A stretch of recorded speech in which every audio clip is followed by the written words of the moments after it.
I'm Sally Ware, Current Affairs Producer-Director.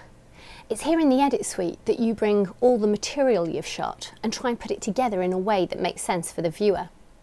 In the next series of films, I'm going to be showing you the conventions of directing. That is, the way you should be filming, the shots that you should be getting, to make life here a little bit easier.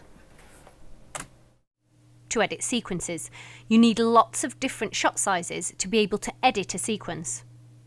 To provide new information, each shot size gives different information, be it where someone is, what they're doing, who they are, what they're thinking. For scripting, if you're talking about someone, you want to see them. Learn the short form for logging. Learn the abbreviation for each shot size so that you can log your rushes quickly and effectively. In the extreme long shot, the subject should be less than 1/6 of the height of the frame. This shot is frequently known as a geography shot because the subject is unidentifiable and the environment of the subject is the important information that this shot is showing. For the very long shot, the subject is about 1/3 of the height of the frame, and again the environment is still an important element here.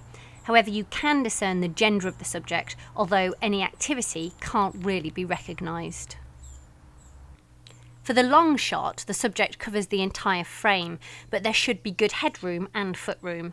The clothing is now recognisable, action can be seen, the subject is now identifiable, but again the emphasis is still on the background, the context of the subject.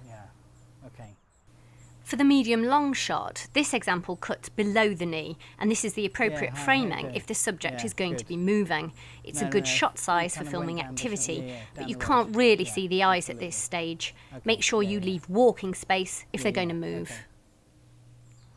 This medium-long shot shows a cut above the knee, which is a better framing if the subject is stationary.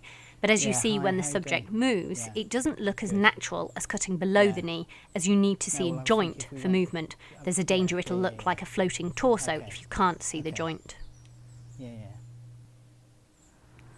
The mid-shot cuts below the waist and is an excellent framing for activity, as the hands can be seen and so can the eyes, which starts to give you more of an insight into your subject. Make sure there's good headroom and looking room. The focus is very much now on this person and what he's doing. The medium close-up cuts below the shoulder joint and is the perfect size for interviews. The eyes are really visible, there's space for a name super or Aston without appearing to gag the interviewee, as frequently happens with tighter framings. The eyes should lie on the upper 2/3 line of the screen. As you can see, any activity with the hands is completely unseen. The close-up cuts under the chin.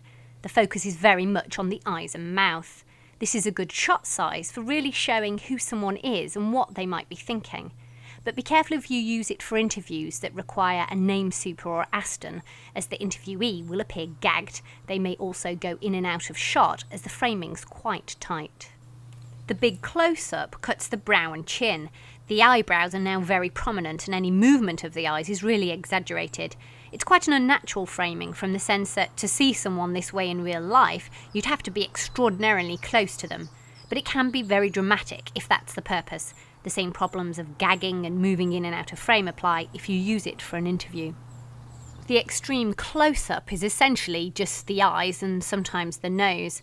The simplest movement is hugely dramatic and exaggerated. The subject can either look very sinister or quite comical. It's the type of framing used in spaghetti westerns or comedies, but it can be quite distracting if used in an interview.